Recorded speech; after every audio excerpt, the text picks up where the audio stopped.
Welcome back. We are tracking the Prime Minister's visit here in Washington, D.C. Now, this comes at a time when the White House spokesperson has reiterated what Trump has said, that U.S. is currently negotiating reciprocal tariffs, and it could slap reciprocal tariffs on several countries over the next 24 hours. Will India be a target of those tariffs as well? That remains to be seen. We hope that will not happen during the Prime Minister's stay here, but we really don't know how Donald Trump and his administration are thinking at this point. Let's also focus on one important development. President Trump has spoken for the first time with President Putin. He's had a very lengthy and highly productive telephone call with Russian President Vladimir Putin. That is what Donald Trump has himself said. The call is the first known conversation between President Trump and President Putin since the time Trump assumed office last month. Now, he has also said that we're now going to work towards bringing the Ukraine war, the Ukraine conflict, to a very swift end.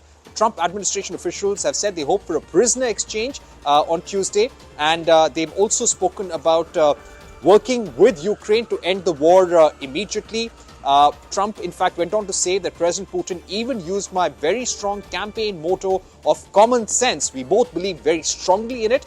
Trump said that he expected President Putin to share his thoughts on how to end this war in Ukraine. President Trump also had a phone conversation with Zelenskyy, the president of Ukraine, shortly after speaking to Putin. Let's see what happens on that front. In fact, he had said that I can bring this war to an end. He had said that I want to bring the war to the Middle East to an end immediately as well. So all eyes on that. Let me go across to Sanjay Suri. Sanjay Suri, what do you think? You're someone who's traveled throughout Ukraine. You've been reporting on the massive damage that has been caused to the country by the conflict, by the war.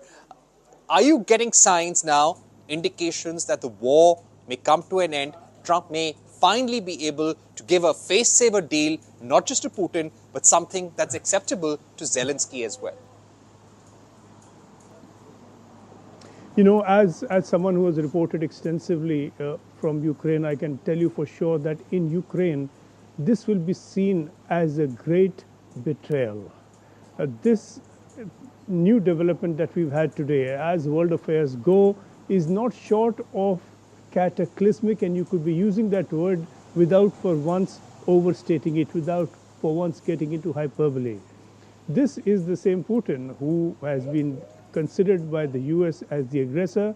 The Biden administration armed Ukraine on and on against this aggression.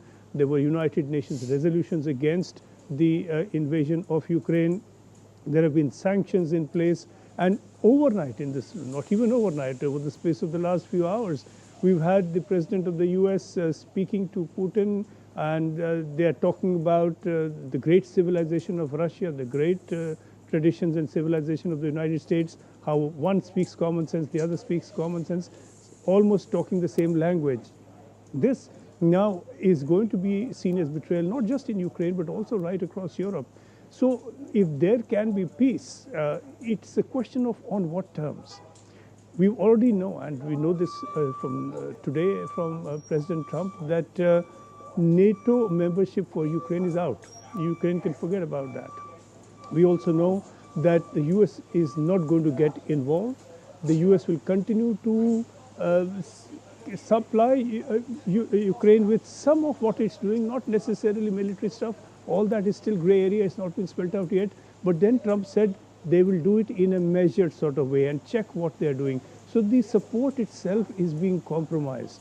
And this is going to be a problem. If the fact is that, as again the Defense Secretary Pete Hegseth said, that there's no realistic possibility of going back to a pre-2014 situation, which is to say that you are telling Russia that Crimea is now as good as yours, so far as we are concerned, and Ukraine's claims to that stand negated. We certainly don't support it.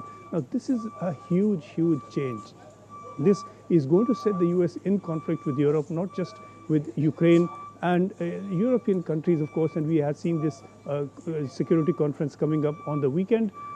Certainly going to take a good hard look at what they should do for their own security and not rely on the US. So a transatlantic rift is developing here over this call with Putin.